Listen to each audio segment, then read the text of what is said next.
that we begin with our top 3 picks in this year's NFL draft class along the offensive line. Now, I do want to note, Taylor and I did say some names in the draft in our top 5 wish list yesterday that for the sake of giving you a little bit of a different flavor, I'm telling you guys right now, as much as in my top 5 wish list, I have both Will Campbell and Gray Zabel of North Dakota State. Neither will make an appearance in this top 3 matches for the Jacksonville Jaguars for me along the offensive line. Taylor, I don't know if you will have any duplicates. Yesterday you had Jared Wilson, the center from Georgia. So kick us off. Is he in this top 3 matches along the offensive line for the Jacksonville Jaguars for you? Yes, I'm going to keep Jared Wilson. I was debating grabbing a different 3, but because I am so high on him, I want to keep him in this group because I think that when we're talking about that center position, and I talked about this yesterday, just the importance and the anchor of what a good center can bring, and especially if you bring a young guy in here and this guy ends up being what you want, which is what you would hope a Jared Wilson would be, and you're building that relationship between him and Trevor, I just think is so massive. There's just been such a turnover, all of the different line formations we've seen here, all of the different ins and outs of guys that Trevor's had to work behind. So bringing somebody in that can be in front of him, that you can start building this consistent cohesiveness with, I think is important. And we talked about some of the numbers yesterday. He was the first Bulldog to win his position 40-yard dash. He ran a 4.84. Super athletic guy. That's one of the things they talk about a lot. Everyone's talking about the quick leverage and all of that. But the thing that I mentioned yesterday that sticks out to me the most, Mia, is everything when you're watching film and when you're hearing people break down his film and stuff like that. They talk about his processing skills and just how quick he can process stuff. They're just at a super high level when it comes to being able to counter moves against defensive linemen, and that's something I just feel like we haven't seen at a high level here. So if you can bring somebody in like a Jared Wilson, get him in front of Trevor, and build and develop that relationship, I think it's huge. Jared Wilson is Taylor Dahl's first of 3 picks for a match for the Jaguars along the offensive line, just like we did yesterday. If you have a name along the offensive line, maybe it's Will Campbell, maybe it's Gray Zabel, maybe it's Jared Wilson, again, some names we talked about yesterday. If you think someone is a match for the Jacksonville Jaguars, which is also a very fun conversation, Taylor. The idea of we can watch the NFL Combine, we can watch college football on Saturdays in the fall, and I know I certainly watch and say, ooh, that guy's a Raven, or that guy's a Detroit Lion. Are we approaching a world in which we can possibly say that about offensive linemen or any position for that matter with regards to the Jacksonville Jaguars? That's certainly the hope, and that's what we're trying to do through this exercise. And so, like I noted, I had Will Campbell and Gray Zabel yesterday. I'm going to go a little bit off the wall here. You had Mason Graham yesterday, and that would be your wish list, your pick for the 5th overall pick for the Jacksonville Jaguars. I'm now going to pivot to that scenario in which the Jaguars do go defensive tackle. They do go with the Michigan man with the number 5 overall pick, or maybe they trade back and there's something else. I'm going to give you some other names who I think are a match for what James Gladstone, Liam Cohen, and Tony Boselli are trying to build for the Jacksonville Jaguars. The first name, Wyatt Millam, offensive tackle, West Virginia. This dude is big and he is nasty. 6'6.5". 32 1/8 inch arms, but arm length no longer the biggest issue in the world in Jacksonville. 313 pounds, 10 1/4 inch hands. In terms of his scouting report, again, mean, nasty, was a tackle at the collegiate level, probably going to kick inside to guard. I think you're going to notice a trend with a couple of the names that I'm going to run through here. Same. He is the type of guy that he can sniff out, twist, he can stop a bull rush like no other. He's physical, and he's certainly someone who, at least Lance Zierlein, our friend at the NFL Network, he projects him as someone who could be an early starter for a gap scheme team. This is the scenario for me where I look at, okay, the Jaguars put it in the fairway. They select Mason Graham, 5th overall. And now with that 2nd round pick, they need to address the offensive line, and they need someone they can plug and play at right guard who is mean and who is nasty. Yeah, it's funny that you say that. He is not on my list, but I literally have his name pulled up on PFF because he was one of the guys that I had been looking at recently. And when you go to PFF rankings are not everything, but when you are looking at those numbers, yes, huge guy, 6'6", 317, so that's something to keep an eye out for. But out of the 643 graded tackles on PFF in college football, he was the 3rd highest season grade. That's just for 2024, but still 3rd highest out of 643 guys that they're ranking on this PFF, and he had a season grade of 91. So he's ranked above Tate Ratledge, who we've talked a lot about on the PFF big draft board. He's graded just above Tate Ratledge, so that kind of gives you an idea of where they see him, because that is a name we've talked a lot. Obviously, when a Georgia guy, we're going to probably talk a little bit more about. But yeah, I love that pick. I think that, like I said, he's somebody that I've been keeping an eye on. I think he's a great fit to what the Jaguars, what we'll potentially see. In a lot of my conversations, my other two are a lot of ties and what you can expect from mixing what James Gladstone built on the offensive line over with the Rams, and what Liam Cohen liked to do in Tampa and what we saw. And I do think it's a decent mesh of athleticism and big guys. And so I do think that's something that we can expect to see. So let's keep it going. Who's number 2?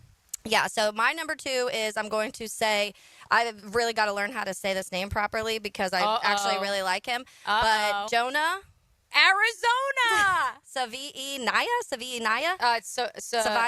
It is, I recorded it on my voice memo earlier to remind myself. Savania. I think the eyes are... I'll get it eventually because I do really, really like this guy. He only allowed 4 sacks last season all year. Again, conversation you just said, he was a tackle in college. The tape shows that everyone's saying he's probably going to be better inside at that guard position in the NFL. So I do expect that change for him also.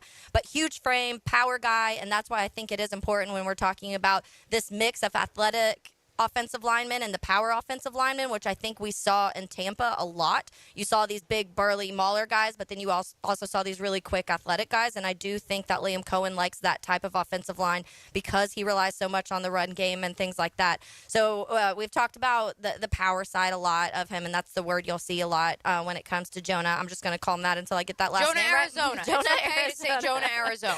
But yeah, if you look at the framework of what Tampa does and what the Rams have kind of transitioned to the last few years, I think he is a really, really good fit. Really good in pass pro too, which I think is something that you want to obviously have here in Jacksonville. And a mix of guys that can do both is good. But if you have a true power pass pro guy, I think that's perfect for what you need to bring. Can I read for you the first line of Lance Zierlein's write-up for Jonah, Arizona on NFL.com? Durable 3-year starter who is built like a right guard but has valuable protection experience as a collegiate tackle. Doesn't have the athleticism to stick at right tackle in the NFL but can play there in a pinch with some help. That sounds exactly what the Jaguars need. I will keep it rolling, and I actually will select with my second pick of the top 3 matches for the Jaguars in this year's NFL draft crop along the offensive line. I will say the mullet man, Tate Ratledge out of Georgia. Maybe a trend here, too, with the Georgia Bulldogs. And, again, Tate Ratledge, in my estimation right now, and we'll see how pro days and what have you shake out, he's probably a third-round pick right now. Yeah. Jaguars obviously have 2 of those. I do believe the Jaguars will come away from day 2 and day 1 of the NFL draft, and they will have 2 offensive linemen in their possession. I know we talked yesterday at length about possibly addressing the offensive line in free agency. I do not believe that's going to be the case. I believe the Jaguars will go full throttle and address it through the draft. This past week, Tate Ratledge clocked in 6'6.5" at the guard spot, 32 and 1/4 inch arms. We no longer have to worry about that. He, like Jonah, Arizona, ran a sub-5-second 40-yard dash. Obviously was a 3-year starter at right guard at Georgia. He's plug, he's play, dirt dog mentality. Certainly, the reason he's going to go in the 3rd round is there's little nuances that need to be corrected. Pad level probably biggest among them. Yeah. In terms of his anchor, in terms of his weight. I mean, 308 to me sounds a pretty good floor, and I think that that's the case with Tate Ratledge. You're going to be drafting someone who has a good floor for the position, has obviously played the position at a high level. Yeah. You're going to add weight once he gets into an NFL weight room, but for me, it's a safe pick, and I think even if you draft an offensive lineman in the first, however many, first 2 rounds, and he's sitting there in the 3rd, why not take him? Yeah. Ezra Cleveland, his 3-year deal, you can probably get out of it after this year. So even if you sit Tate Ratledge for a year, I love Cooper Hodges as much as the next guy or gal. But the reality is we don't know how healthy he will be coming off that knee injury. And knowing that Ezra Cleveland will have only just 1 year left on his deal after this season, I have no issue with the Jaguars double dipping at guard. Yeah, I am totally down for the Tate pick. The mullet mauler guy, I would love that. But, I'm going to go, this is a later round pick potentially, but It's Joshua Gray, Oregon State. Okay. First of all, the big thing that stands out to me is he's played everywhere. He's played guard, he's played tackle, he's even played center at times at Oregon State. He stayed this last year, but they were talking about him in ranks with Fuaga, who we talked a ton about last year, and he was still being compared to very closely being able to play at the level that he was. Decided to stay and play one more year in college, and I think that maybe that hurt him a little bit because he's not being talked about the way that he was last year, but this is a guy that I think you could get in a later round. Super athletic when we're talking about that mix of getting the power guys and the athletic guys. More on the athletic side than the power side.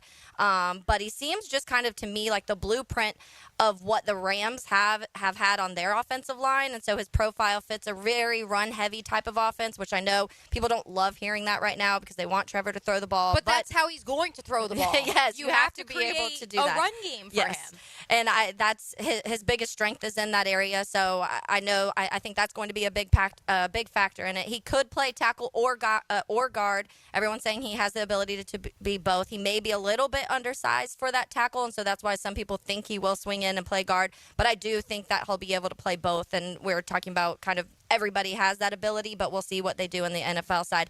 A little bit of a developmental type of guy. I think it may take a year or so to see at the level you'd want him, but I do think that he could in a year you'd be able to see a guy that could play tackle or guard at a really high athletic level. And my third pick in this matchmaking exercise is also a day 3 pick who I think provides some position versatility and flexibility. Probably more of a project, but I know this is really difficult, the conversation I'm about to evoke here on the air. Tyler Shatley has retired. I know that's very difficult because so many of us, to accept. My friend Tyler, I've told Tyler to his face, I thought he would be the last thing left with the cockroaches in that building. I think he still may find his way back in some form into the Jaguars organization. Obviously a Jaguar for life, only played his entire career, a decade plus, with one organization, the Jacksonville Jaguars. But you need to start planning a little bit for the future. Who is that next Tyler Shatley, if you may? And potentially, I mean, once upon a time, Taylor Doll, Jordan Mailata was a 7th-round pick through the International Pathway Program for the Philadelphia Eagles. They had drafted Andre Dillard in the 1st round. Jordan Mailata was the potential project. He was going to be your Tyler Shatley. Yeah.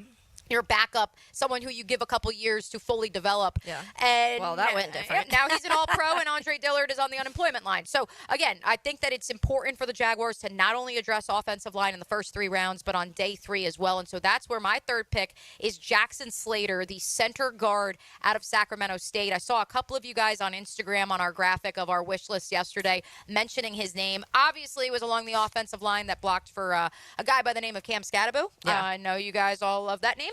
And again, he is someone who tested relatively well at the NFL Combine this weekend. A 5.0 140-yard dash, a 28.5-inch vertical jump, 9-foot broad jump, 31 reps on the bench press. Not that is a defining factor of if someone will actually translate to the NFL or not, but he is a guy who certainly has He has the workings to become a quality backup, if not a average starter in the National Football League. He's, the foot quickness is going to be something that people are going to want to talk about. That's fine. Again, I'm putting him in the incubator for a year or 2. Yeah. He's going to be the backup center or backup guard, and he's another guy who is he's firm, stiff like bull, however you want to call it. And then in 3 years, he'll be Mailata. And that's the hope. 6'3", 311, 32-inch arms, 10-inch hands, the senior out of Bellevue, Washington. So to recap, my 3 picks for the matches for the Jaguars along the offensive line: Wyatt Millam, the offensive tackle / guard out of West Virginia; Tate Ratledge, guard out of Georgia; and Jackson Slater, guard / center out of Sacramento State. Yep, and then I had Jared Wilson, center out of Georgia; Jonah, Arizona, guard tackle, and then Joshua Gray, Oregon State, guard tackle. Hey, Mia here, and thanks so much for watching 1010XL Jaguars. For even more coverage of the Big Cats, be sure to subscribe to 1010XL Jaguars.